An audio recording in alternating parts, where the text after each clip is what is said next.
What's up, guys? Sean Rochester, 5 Reasons Sports, bringing you my 5 keys for Game 19, Heat vs. Pacers, November 30th. Before I do that, click the link in the description and get yourself $10 off a $100 purchase from the finish line. Holiday shopping is all going on right now. This is a great opportunity to save some money as you're shopping at the finish line. Get yourself hats, jerseys, shoes, socks, whatever you need from the finish line. They got you covered. Using the link, you can get yourself $10 off a $100 purchase. So my 5 keys tonight, talking about the Pacers, the key is going to be the pace, and that's fitting because of their name. And when you look at the Miami Heat, they want to play a slow, methodical game. The Pacers are the exact opposite. They're not going to play defense. They're going to try to get up and down the floor. And the style of the game is likely going to be dictated by who gets to play the type of game that they want. Looking at some stats this season, when the pace is below 96 possessions, Miami is 5-2. When the pace is above 96 possessions, Miami is 5-6. So they don't want to play that fast game. Although, the other night against the Bucks, it was a quick game, 99.5 possessions, meaning that one team had 100, one team had 99 possessions. And our offense was very good, even without Jimmy Butler. So another poor defensive team, too. So you could have some trends here. I don't want to play a fast game, even though it's more entertaining to watch. I would like to play it more at our pace. Indiana averages nearly 104 possessions a game, so a lot more than Miami, who averages 97 possessions a game. You have to be able to dictate pace by playing good defense, by limiting turnovers, and then having effective offense that makes it hard for them to run out on, even though the Pacers will run on makes, misses, it doesn't matter. Second key is talking about the offense. Now, it's part of pace, obviously, but even when you get Indiana in the half-court offense, they're the number one team in the league in half-court offense, too. So they're hard to defend no matter what style of game they're getting into. A 122.7 offensive rating, that would be the best in the league, also the best in league history. And to be honest, whoever finishes first this year will likely have the best offense in league history. Anyways, Miami prides itself on the defense end. We know that Miami plays good defense. It is improving as the season has went on. Hopefully Highsmith is back. Hopefully Jimmy is back. Bam will be out there. So they should have all the pieces that they need to defend the Pacers, even though it's not going to be an easy task.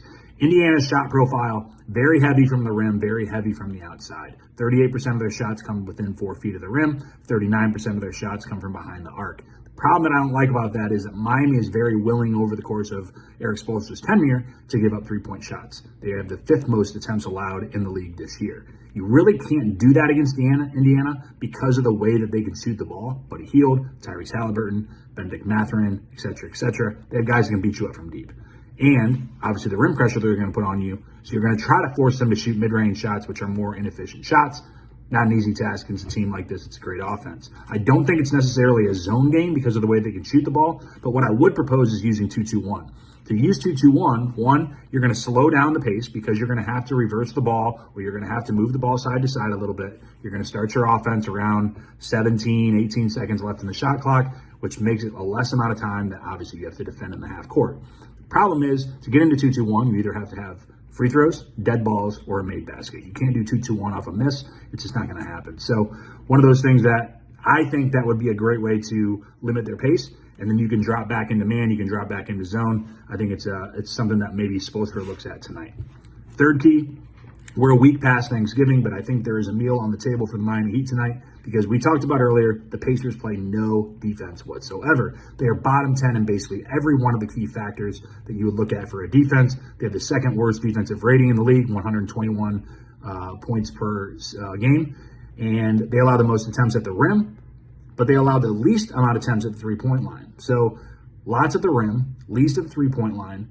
The Miami Heat, when they get at the rim, success follows them. When Miami gets more than 25% of their attempts at the rim, they are 10-3 on the season. I think this is going to set us up for success, and it's also going to go into my 4th point in a second. Although they only allow about 25% of their attempts from behind the arc, they do allow the 2nd highest three-point field goal percentage, just above 40%. So it could be an opportunity for our shooters to get off too, even though those limited shot diet from behind the arc. I talk about balance all the time, 30, 35, 35 in terms of rim, mid, and 3. But if you're going to get a lot of shots at the rim, forget about balance. Get as many as you can there. It also leads to kick out. It's going to get you to the free throw line, all those different things. There's no problem having a heavy amount of rim pressure or rim attempts. 4th key really quick. I'm thinking Jimmy's going to play tonight. He's still questionable at the time that I'm recording this. But if he's there, I think you're going to see a lot of free throw attempts. The Pacers, they foul at the 2nd highest rate in the league. So you're going to put Miami at the line. That leads into what we talked about with the 2-2-1, slows down the pace. Lots of good things can happen if Miami can get to the free throw line. And 5th and final key, talking about matchups, still not knowing who's going to play.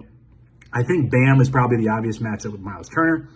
You know, the Team USA stuff that they went through, I think he's going to go after him. Duncan and Buddy Hield probably match up. But then the question is, what do you do with Lowry? Do you put him on Halliburton? I don't think so. Probably Bruce Brown is a good matchup for him. If you talk about maybe Obi Toppin, maybe that's Haywood Highsmith. Kevin Love, if he starts, there's not really a matchup unless you're going to put him on Miles Turner. It becomes very weird if Love is a starter. Hopefully Highsmith is available. I think that's going to be the case. Hopefully Jimmy's available. If he is, you can throw Highsmith on Halliburton. You could throw Jay Rich or Caleb if you want to start them on Halliburton. So maybe you see a little bit of a change in the starting lineup tonight.